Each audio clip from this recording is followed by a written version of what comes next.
psychologist Carol Dweck has spent her career asking the question, what makes the difference between us achieving our potential or not? And she's effectively brought this down to a belief system, or what she would call mindset. And she refers to a fixed or a growth mindset. The fixed mindset tends to think that traits are immovable. We get a certain amount of intelligence, artistic ability, sporting ability, ability to communicate, or social talent, as we might think, leadership talent. I speak to many leaders, or many managers rather, who say, I'm a manager, not a leader. Leaders are born. So this would be an example of a fixed mindset. The problem with that is that it tends to greatly limit the potential of people, even if they have a positive fixed mindset about themselves. So they consider themselves intelligent, talented. One of the ways in which that Carol Dweck discovered this is she did work with children in schools. Very simple experiment. But she took a group of children and gave them a simple problem-solving task. At the end of the task, she gave them two different kinds of praise.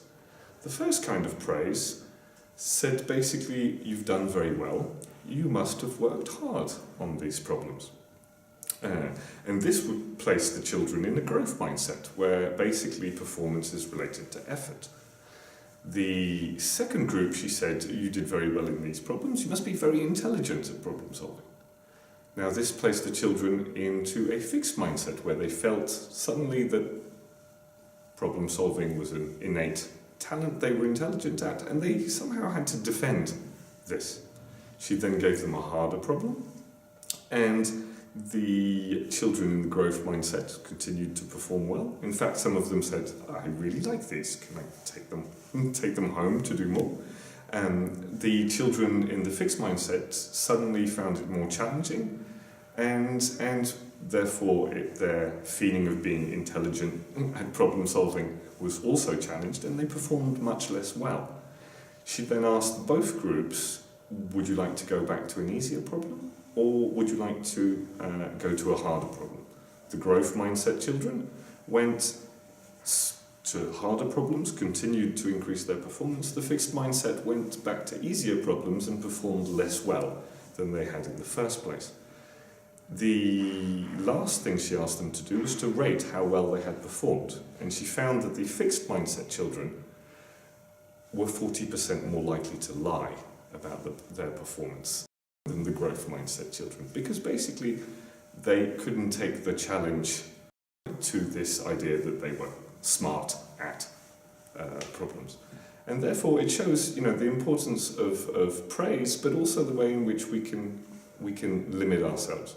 What she's found is that almost anything, can be learnt with time and effort.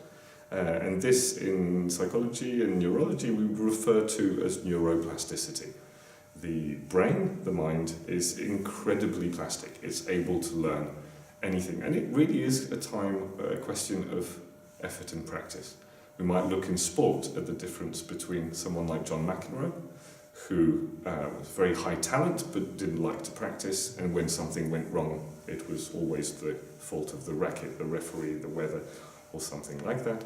And someone like Michael Jordan, who whenever he hit a problem would go straight to the training room and practice till he had solved it. Now listen.